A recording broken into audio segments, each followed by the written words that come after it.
Hey everybody, welcome back to another episode of the Raise Red Living Blue podcast. We've got Christian Martin with us today. He is Howdy, y'all. running, you're a Democratic candidate for District 16. Yes, sir. House District 16. So that's Fayette County, North Tuscaloosa County. So think Brookwood, Samantha, and West Jefferson County. So Oak Grove, Adger, and Concord. Oh, nice. Okay, Basically, if you live in a coal mining community and it is not in Walker County, then it's probably in my district. gotcha.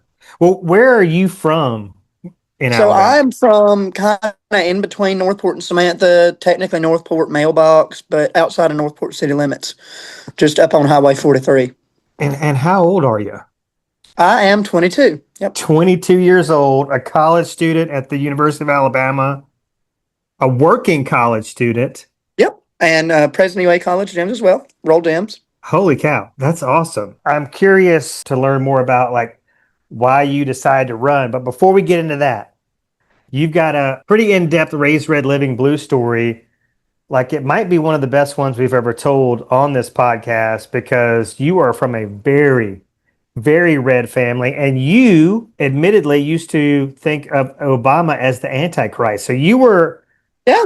Yeah, you no, I were thought in the that's Obama cult. was. You were deep inside the misinformation MAGA highway there. So just let's unpack this story and let everybody know this is a MAGA conversion therapy success story. And Christian Martin, take it Maybe. away. Well, I might not say a cult as somebody who's basically their whole family is still very conservative. I think, and I'll give Mr. Trump a compliment when we Okay. look back at 2016, Clinton versus Trump. All right. This is the issue with the neoliberal centrist consensus within the Democratic Party. And this is not a right wing or left wing. I think it's the center of the Dems of the issue. I think I'm a conservative Democrat. I Okay. think a lot of blue dog Democrats like Jared Golden and progressive Democrats like AOC do a much better job at speaking to people at their level and it's speaking to the economic anxieties of people. The issue was in 2016. What happened is Hillary and the establishment Dems, they acted like everything was hunky dory. There really wasn't much wrong with society, and people's genuine economic anxieties because of things like NAFTA and the Trans Pacific Partnership weren't actually valid. And Trump, he gave all the wrong answer, or he gave all the wrong answers to the problems, but he at least acknowledged there was a problem. Like, yes, there's real economic problems, and your jobs are being sold overseas. But it's not Mexicans' fault. It's billionaires' fault. The issue is Hillary was acting like the jobs just weren't being sold. Trump at least was saying they were being sold. He was just then blaming Mexicans when it's not brown people's fault. So I'm not going to necessarily say it's a cult. I think it's legitimately people feel heard by him. He might be offering the wrong solutions, and in reality, he might be doing more of what he's complaining about. He's helping people sell more jobs overseas. He's helping screw over the American worker, but at least they feel like he's you know what I mean? Like he's at least trying to answer their questions, even if he's giving all the wrong answers and basically playing cover for the people that are screwing them over. At least rhetorically he was saying something. So I wouldn't necessarily say it was a cult, but growing up, I live in a very conservative family. I mean, actually, I will say my mom's a little, quite frankly, pissed off about everything with this administration's second term to the point where she was a Trump voter, I believe, 3 times. I know at least 2. She now would probably identify as a conservative Democrat. I know she voted Dr. Wilbur in the primaries, Nice. and I don't know how she's going to end up voting. I think she'll vote Doug. Actually, she said she likes Doug, so we'll see. My dad, love him to death. This is no dig on him. I had to earn his vote. When I announced my run, he wasn't going to vote for me. I had to earn the man's vote, How'd but you do I earned that? it. Simple. I have a good common sense platform that assuages really many of Alabama's issues. I'm focused on kitchen table issues that affect everyday Alabamians and every Alabamian, especially Alabama's working people. But no, so growing up, I came from a very conservative household. I mean, like I said, my great grandmother, God rest her soul, was the only Democrat in my family that I know of, and I believe her husband as well. Good old okay. But I came from a conservative household. Growing up, I was a big Trump supporter. I was at the point where I was like a never Trump Republican, but I was still definitely a Republican. Like I still liked Kay Ivey and all. And in 2021, where Kay Ivey decided to send state troopers out over to Brookwood, which is in my state house district actually, but over into Brookwood to bust in scabs during the Warrior Met strike, and was issuing basically her judges were issuing court injunctions against strikers. And, coming from that union background with my great grandmother being an ILGW chairwoman and all, and my grandmother used to be a CWA member, et cetera, like, I was a firm believer in unions, even as a Republican, and like their importance. And it just did not sit right with me, quite frankly, when working people were just demanding their fair share. Because I don't know if you remember that strike, but like there was a handshake deal where the second Warrior Met, formerly Jim Walter Cole, went back into the black, the folks at Warrior Met would get their old contract back because they took pay cuts and benefit cuts to make sure that the company stayed alive. And Warrior Met reneged on that promise. And so it just didn't sit right with me when they're just demanding what was promised for them, that you're going to send state troopers in to bus in scabs. And so that's when I became a Democrat. What is a scab for those people listening or watching that don't know? It's a strike breaker. It's a non-union member when the union's on strike or on the picket line that crosses the picket line to work. Would you say that it's fair that part of your awakening? I've talked to a lot of folks that were raised red like us that have said, like, okay, this was a process. Like, first, I realized, like, after the country, like, after Obama did not leave the country in ruin and in flames, there was just all this BS rhetoric about all the damage he was going to do. I mean, we were all going to be Muslims and communists and all that stuff. Mhm. I mean, it's just the same old politics of fear rhetoric. But after that didn't come true, and, they just started looking at things going, it just made them question reality. Was that part of your process? All these things you've been taught all your life just not being reality? I got that afterwards. Legitimately, it was, during the Obama administration, conservatives in the Tea Party movement talked a lot about executive overreach. Remember, that was a big focus, was Obama was using way too many executive orders. Part of why I became a never Trump Republican, which was on the road to that. So I guess the first part was just seeing how many dang executive orders President Trump was doing. He was doing more per day than Obama averaged. And I was like, well, we were fussing at Obama over this. How is it cool when our guy does it? The Constitution's the Constitution. If he has to follow that, then we do too. And legitimately, I do think I love Obama to death. I think he was a little too loose with his executive orders. Mm-hmm. I think Trump is too. I'll just say it right now. I'm not your bog standard establishment Dan, willing to call out the party when we need calling out. I think that's Done him a important, bit man. too much. I really I do. like Obama a lot. I do. He was a great man, but he did, I think, overuse the executive orders. And President Trump definitely has. And so, yeah, kind of a big thing I remember was, hey, how's it cool when our guy does it, Yeah. Not to mention, I didn't appreciate some of his rhetoric and some of his phrasing coming from a Christian upbringing, both about, his personal life with Miss Stormy Daniels and such. And then also, like, it was either I forget if it was cerebral palsy or some form of mental retardation like Down syndrome, but there was a severely disabled reporter's son that President Trump just like viciously mocked publicly. And I was like, that's not Christ-like. That's not cool. That's not, Donald Trump facing new criticism for something he did on the campaign trail last night in South Carolina while defending his debunked claim that he saw thousands of Muslims celebrate the collapse of the Twin Towers here in New York. He appeared to mock a reporter with a disability. Take a look. Written by a nice reporter. Now the poor guy, you got to see this guy. Oh, I don't know what I said. I don't remember. He's going like, I don't remember. Maybe that's what I said. This was 14 years ago. They didn't do a retraction. That reporter he is talking about is Serge Kovaleski, who now works for the New York Times. As you can see right there, he suffers from a chronic condition that impairs movement of his arms. A Times spokesman says they find it outrageous that Trump would ridicule the man's appearance. Do you believe today that he has any relationship with Christ, Trump? Just speaking from church doctrine, I can't say if he's saved or not. However, I will tell you that a lot of his fruits don't seem to lean back towards Christian. Like I said, I can't talk about anyone else's walk with Christ. Something that comes to mind is Lindsey Graham's funeral recently. Mm-hmm.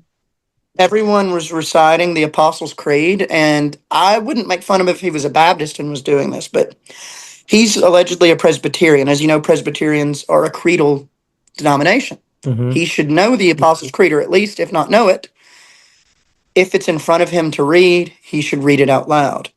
while J.D. Vance and Mike Pence and everyone else were reciting the Apostles' Creed, I don't know if you've seen the footage, President Trump had his lips pursed with stone cold quiet during the reciting of the Apostles' Creed, the most basic of Christian creeds, alongside the Nicene Creed. Pressed on. There's a lot of times it's easy. It's easier to bow out. It's easier just to go a different way, the path of least resistance. But he stayed the course. He stayed the course even when it wasn't going to make him popular. He knew, as we've heard today, right? Never believed that Trump had any, like, read a word, a sentence, a phrase out of the Bible has any I will say Christian beliefs or backing. his style of governing does run directly contrary to the Lord's teachings in the Sermon on the Mount, and especially Christ's teachings in the Beatitudes. I mean, when he talks about prisoners of war like John McCain, he talks about them directly. And when he talks about just simple working folks, he does it directly in contrast to blessed are the meek. He seems to have some viewpoint where it's not blessed are the meek. He seems to think blessed are the strong, when the Lord said blessed are the meek in spirit, for theirs is the kingdom of God. And so he does seem to run a bit contrary to the Sermon on the Mount, but like I said, I cannot speak on his salvation. Only he can have a personal relationship with Christ and know if, he knows Christ as his Lord and Savior, the Messiah, King of Kings that died on the cross to save mankind from salvation. However, I do think a lot of his political leanings do directly contrast with the teachings of Christ. Yeah, I would agree with that 100%. So when did you, like, officially within your family unit, when did you, like, come out of the closet to them as a conservative Democrat? I'd say probably around 22, 23, somewhere So that's in there. a lot Maybe of 21, I forget. That's a lot of Thanksgiving dinners in Maybe between 21. now and then. Yeah. Well, we rib each other. We have the occasional argument, but at the end of the day, we're still family. That's awesome. It You know? has not caused any, like, big deep rifts. You haven't lost communication with No, anybody or anything. no. I Oh, love God, that. no. No, That's not at awesome. all.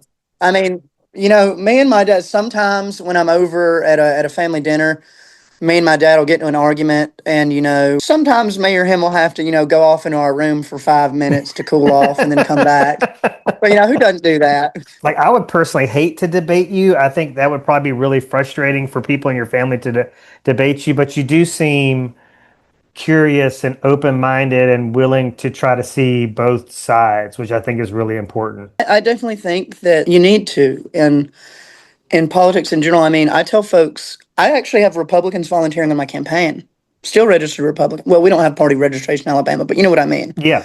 I have Republican friends that are offering to help, Democrat friends that are offering to help, independents because they believe in my campaign, which is awesome. Some of the major people that let me get on the ballot were Republican family members or Republican fraternity brothers that donated to my campaign. People legitimately, they either know me and just think that, like, I would be a good voice in politics, or they like my platform. And so I do think it's really important that we as Democrats, or just anyone in politics, like if you're a Republican listening to this, listen to Democrats in your district. You run not to be just representative of your own views or of people that agree with you. A representative is just that in our representative democracy and in our republic. A representative of every voter and their views, and those need to be kept into account and at least listened to. Yeah, absolutely. Was there a single catalyst or a moment in time where you're just like, darn it, I'm going to run for office? I can kind of go into a timeline because I don't know if it's necessarily a one moment, but there's a little few series. So starting off, we actually had a lovely. I'm going to shout out Tabitha Eisner a few times during this. Yeah, Shout out go to ahead. former Vice Chair Tabitha Eisner, love her to death. So Tabitha, there was a fundraiser we did on campus. I at the time was political director of the University of Alabama College Democrats. I now serve as president. But for Vice President Kamala Harris has run for president alongside Students for Harris. We did a big fundraiser. Kyle Sweetser spoke. Tabitha Eisner spoke. Senator America Coleman spoke. And something afterwards is Tabitha Eisner came around talking to us, being like, I'd introduced Elizabeth Anderson, at the time the Congressional District 6 nominee against Gary Palmer. I gave my little stump speech introducing her. And afterwards, like, Tabitha Eisner was coming up to everyone that spoke, college student-wise, who were introducing all the main speakers, and was like, y'all did a fantastic job. Like, if y'all ever want to run for anything, please let me know. We need more people, especially in a lot of y'all's district, because a lot of us, like, we're from red districts. Like I know some of my friends are from Springville, so pretty red area in Shelby County. Very much. And I remember she'd said that, and then I was like, oh, if no one else runs, obviously I would love someone else to run. But if no one else is going to run, like I could run for the state legislature maybe, and didn't kind of forgot about that conversation. Then a few months later, I was actually at a friend's graduation lunch. He had just walked, and we were getting lunch, some of us, and it was either a text or a call. I want to say a call. Might have been a text. Don't quote me on this. From Vice Chair Eisner asking if I was still interested in running for office. And I basically told her, I feel like, as a college student, I'm a little busy. Maybe you can find a better candidate. But if no one else will run, I'll run.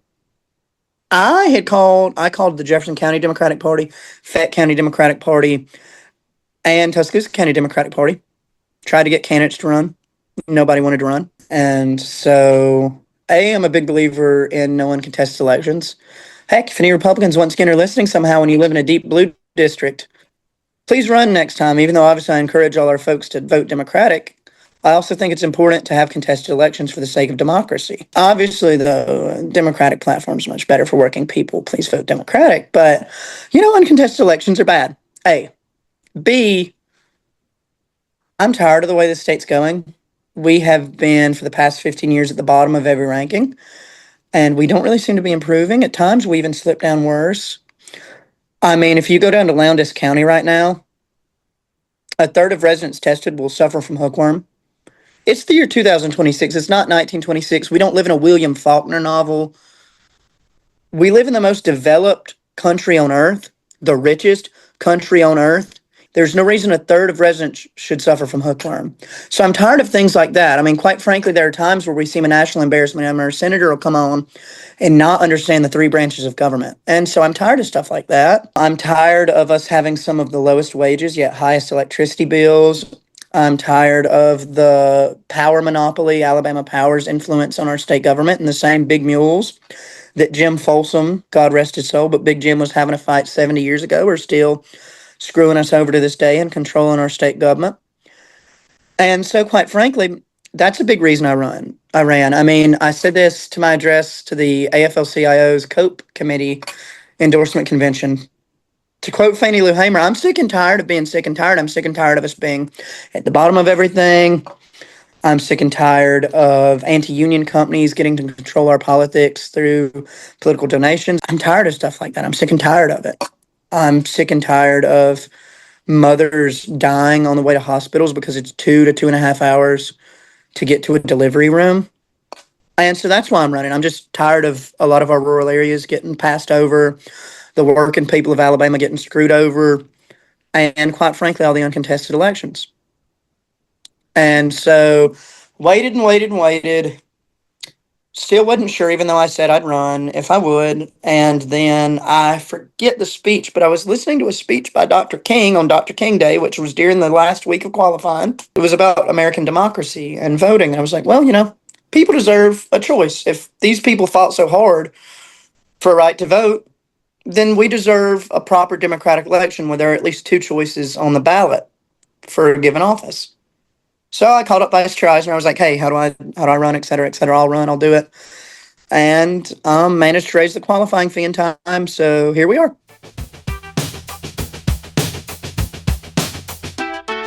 I'm super curious to know if you've had conversations with people, because one thing you said that was, I think, one of the biggest issues and one of the things that I have such a hard time wrestling with is the fact that Alabama does rank at or near the bottom in so many categories. But how is it? It just seems like the people I talk to, the Republicans I speak with, they're unaware of that, or it just doesn't affect them.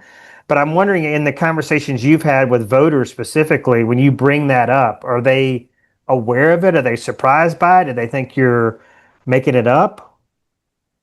Not necessarily. I mean, quite frankly, a lot of people just, realize we're getting screwed over. They just assume, and obviously with the cost of living crisis and this current administration, the entire country, I'm not saying everyone's well off. Everyone's struggling, and the majority of Americans live paycheck to paycheck. But a lot of people, I think, do think that the entire nation's this far up Craps Creek with no canoe. And they might be up, but we're way more upstream.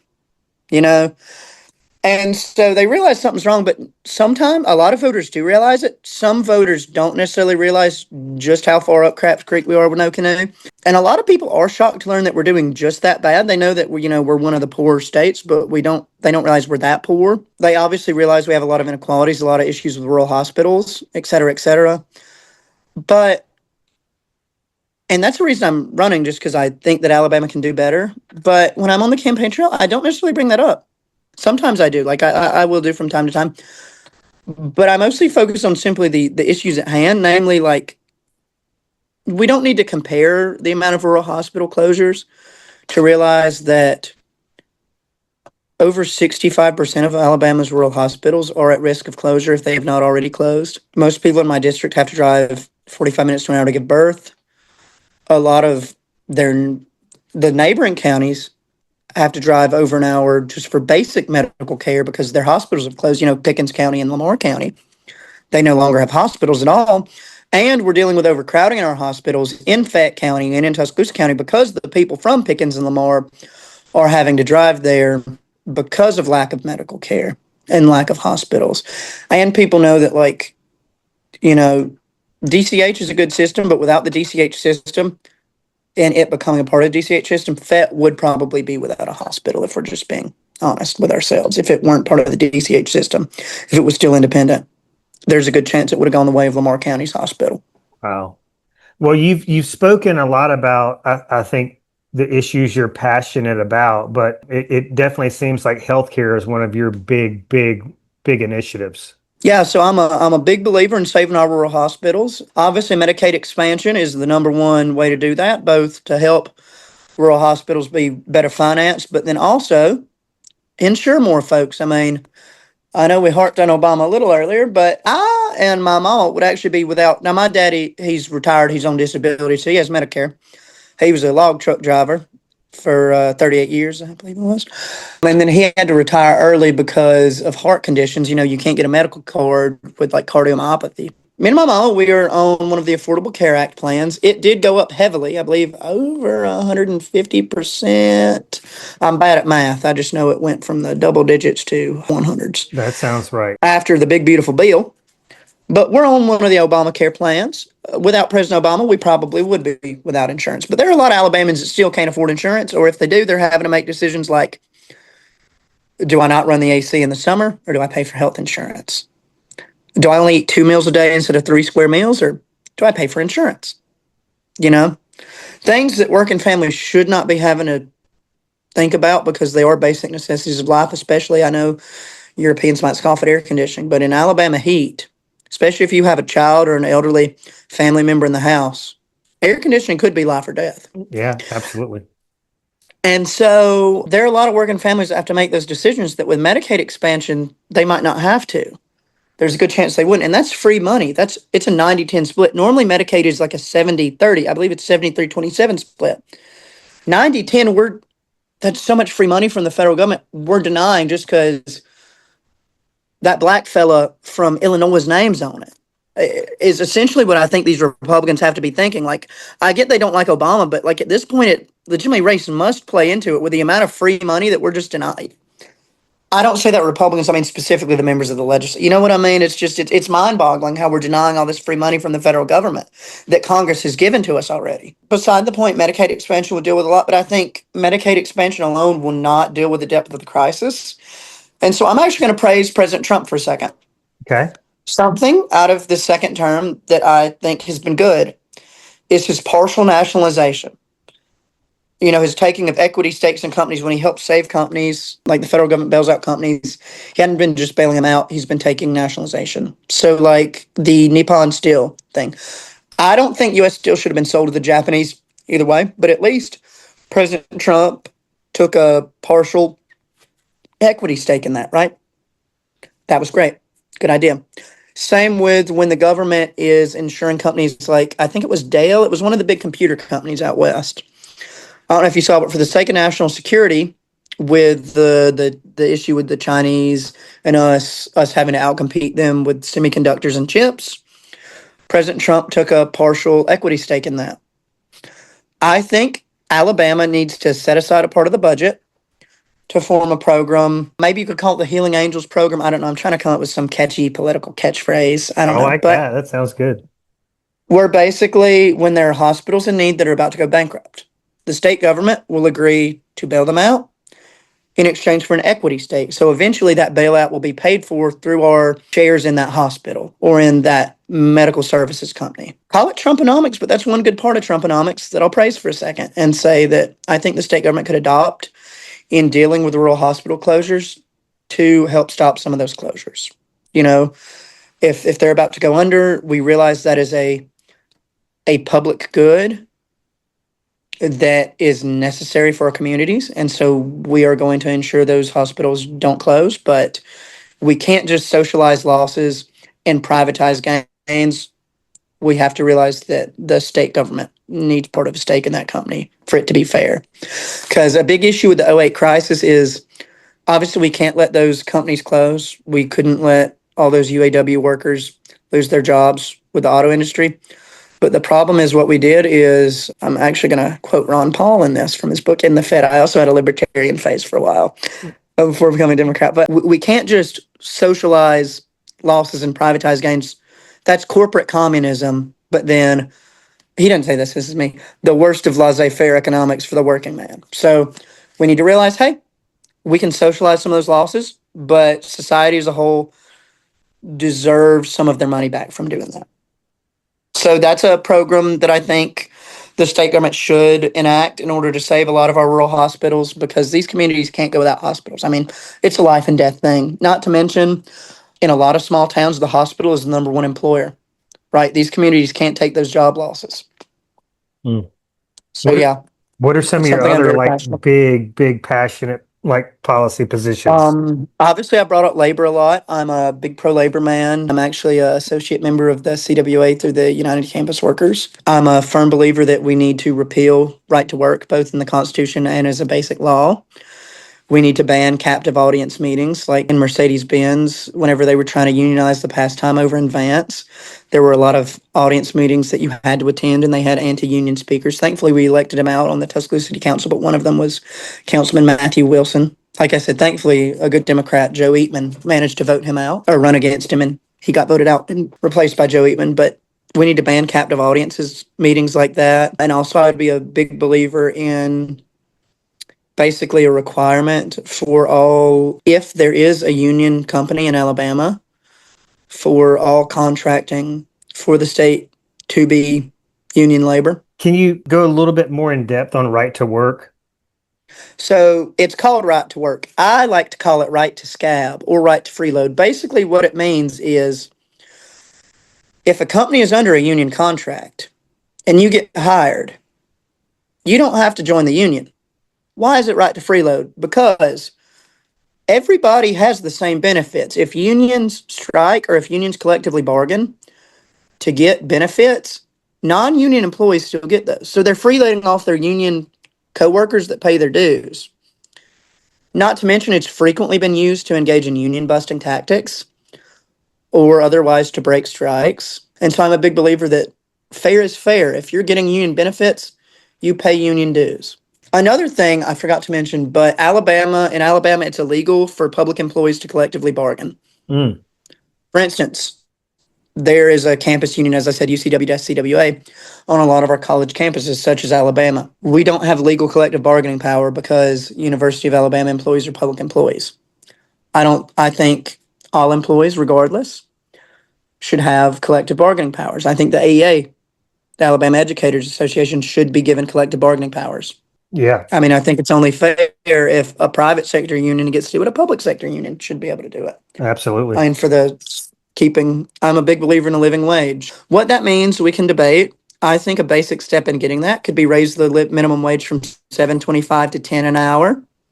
And then we could look further into possibly 15, but at the end of the day, at least some kind of increase. $2.13 for tipped workers is insanely low. We at least need to get up to $4 or $5 an hour for tipped employees as well, because inflation and cost of living has heavily been outpacing wages. And minimum wage workers alone aren't only infected by minimum wage increases. When that base salary goes up for minimum wage employees, everyone's salary goes up, and that's been proven by states like we've seen in the North that have increased their minimum wages, is everyone's salaries go up when minimum wage goes up. Another thing I think that's really important to me is helping our farmers. Right now, they're being shafted by fertilizer prices. I'm a firm believer in things like, I don't know if you kept up, have you kept up with Thomas Jackson's cost sharing bill?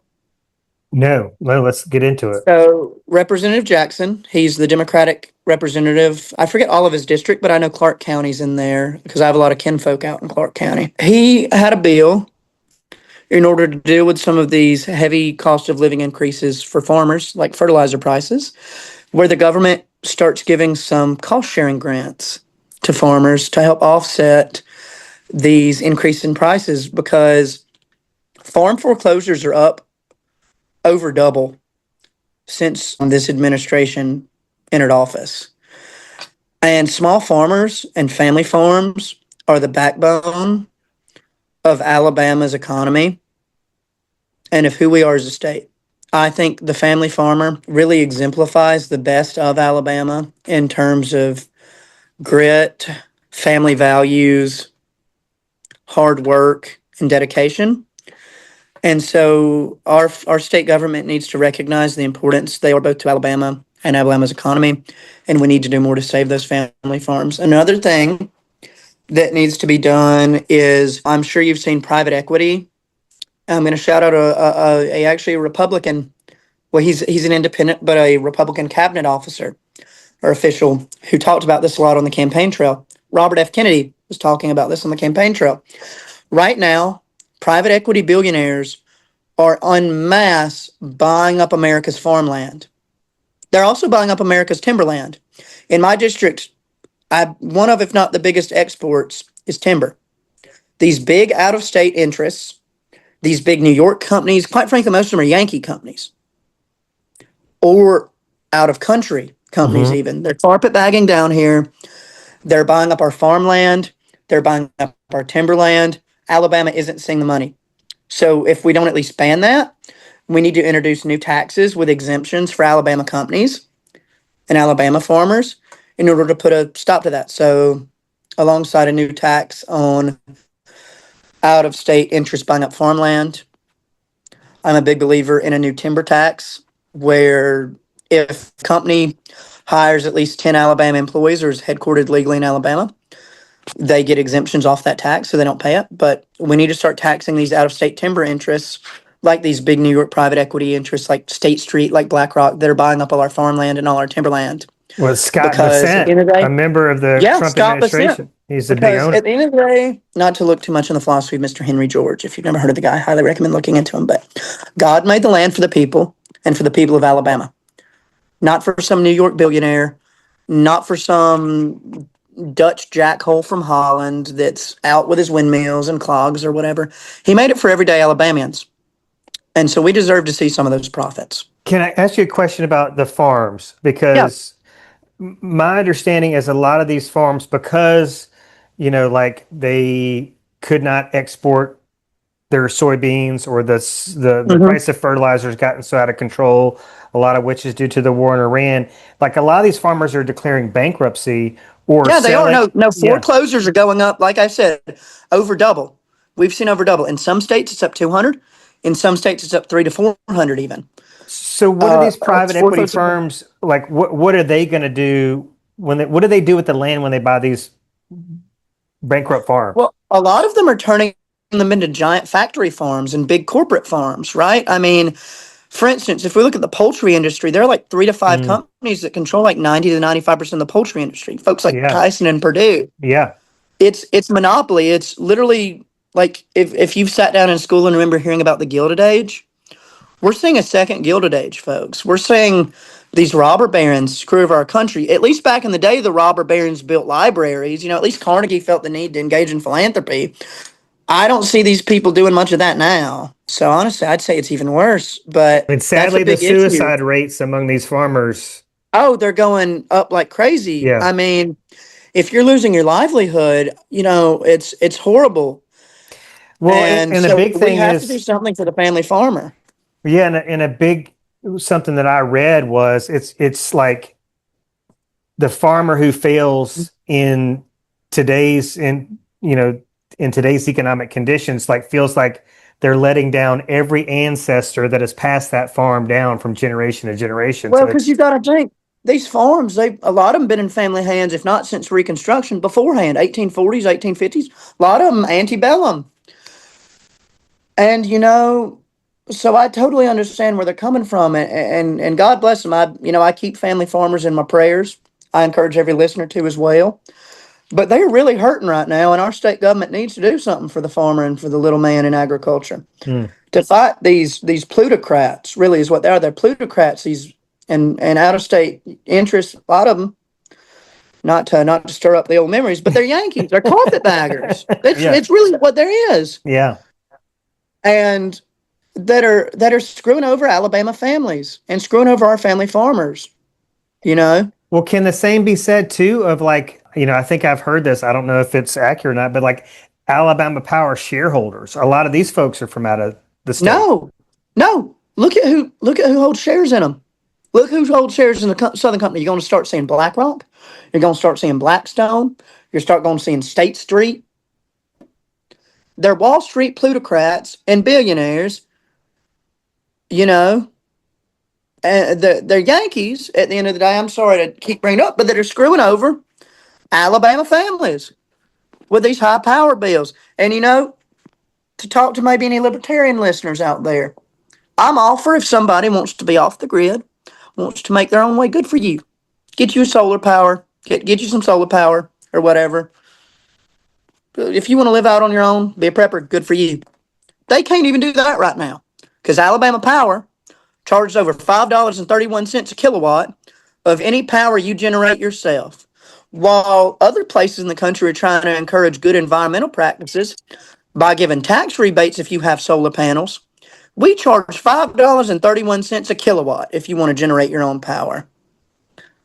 What happened to conservatives supporting self-sufficiency? Of course, I don't think the Republican Party today is conservative, at least in Alabama. I think maybe if you go to Vermont, they're still conservative. I think Hmm. the people that control the Alabama Republican Party are no longer conservatives. They're reactionaries. They don't want to progress slowly because, conservatism, Yeah. as envisioned by Edmund Burke, it's why I'm a conservative Democrat. The definition of that is to be for progress, but to realize it has to be slowed down and to keep traditions and societal cohesion in mind. I'm all for that, right? I mean, we talked about the family farmer and the tradition of that and good Christian teachings. I'm all for those. These people, they don't want to progress while keeping traditions in mind. They want to take us back. I mean, like I said, Lowndes County right now, they're having hookworm numbers that are out of the Dust Bowl. Is that the same county that has all these like septic Sanitation sewer? issues. Yeah. Yeah. Yeah. Yes, and the Biden administration had passed a grant program to get their sanitation fixed, and the Trump administration ended it. I don't want to harp too much on Trump because I can't control anything as a member of the legislature, obviously. This is a federal issue, but allegedly it was DEI just because it was helping some black folks. It helped white folks too. Everybody in a community, even if it predominantly affects black folks, everybody is affected by things like that, you know? But allegedly it was DEI somehow, and so they had to repeal it. I don't know how in the Sam Hill making sure folks have proper running water, proper septic, and don't suffer from hookworm is DEI, but I ain't the president, so I couldn't tell you.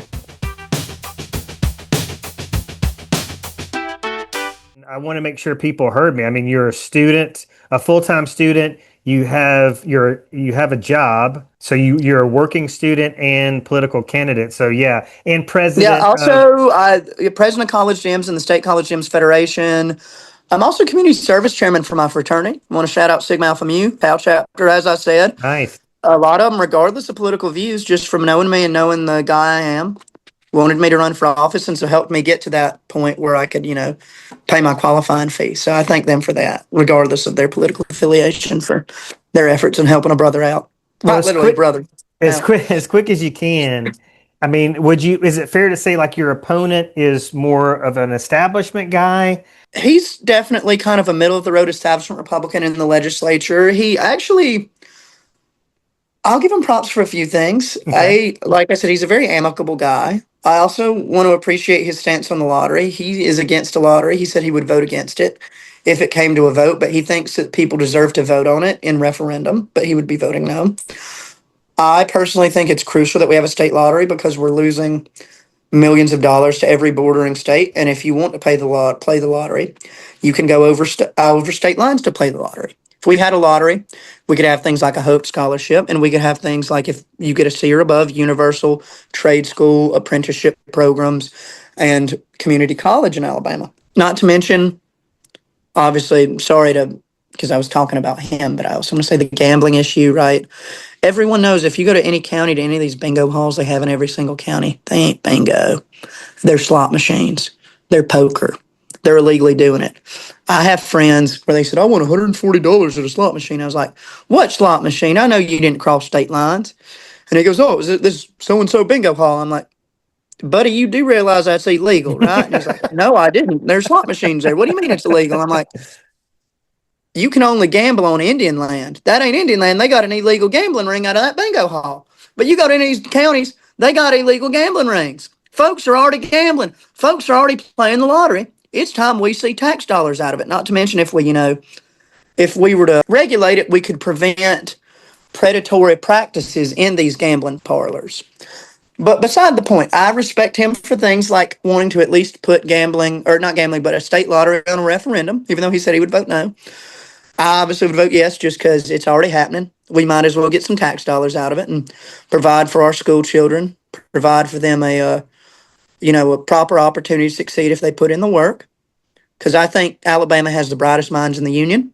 We just have not given as many resources as we ought to. So, but I want to shout him out for that. He's honestly a good guy. But at the end of the day, his voting record and his donor record, as I pointed out earlier, are not representative of the people of Alabama. They're representative of corporate interests, big mules, plutocrats, and out-of-state interests, be they Yankee, be they Southern Company, be they private equity, be they international, be they big pharma.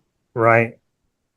Well, we got about 5 minutes left, and I think I want to reserve this time for you Yep. to speak on, because I think a big issue that people are having with Tuberville right now that are Yep. kind of giving Doug an opening is data Is it going to be centers. data centers? Yes. So I wanted Well, you to I'm tell having us, a yeah, why should we as Alabamians be concerned about data centers, or should we even be?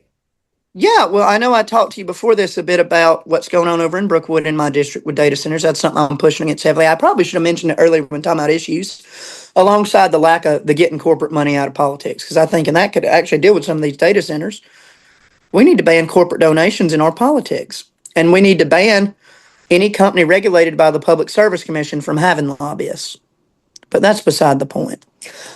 The point is this. We already pay, especially when adjusting for income levels, some of the highest, if not the highest, power bills in all the Southeast, if not the nation. Y'all know it. I know it. Everybody that's ever had to pay a power bill to Alabama Power knows. Those power bills are way higher than they should be. If these data centers get built, those power bills are only going to go up further. We can't afford that. Alabamians can't afford that. Another issue is Alabama has the most biodiverse area in the entire northern hemisphere in the Mobile-Chickasaw Delta. We are the most biodiverse state as a whole east of the Mississippi River, and I believe second only after California in the entire union. We are gifted by God with incredible biodiversity. That biodiversity is very fragile. Our beautiful environment is very fragile. I'm a hunter. I occasionally like going fishing. We have some of the best hunting and fishing land in the union, if not the best. That could all go away because these data centers, right? They risk poisoning our waterways, poisoning our deltas, killing our fish, destroying our woods and forests.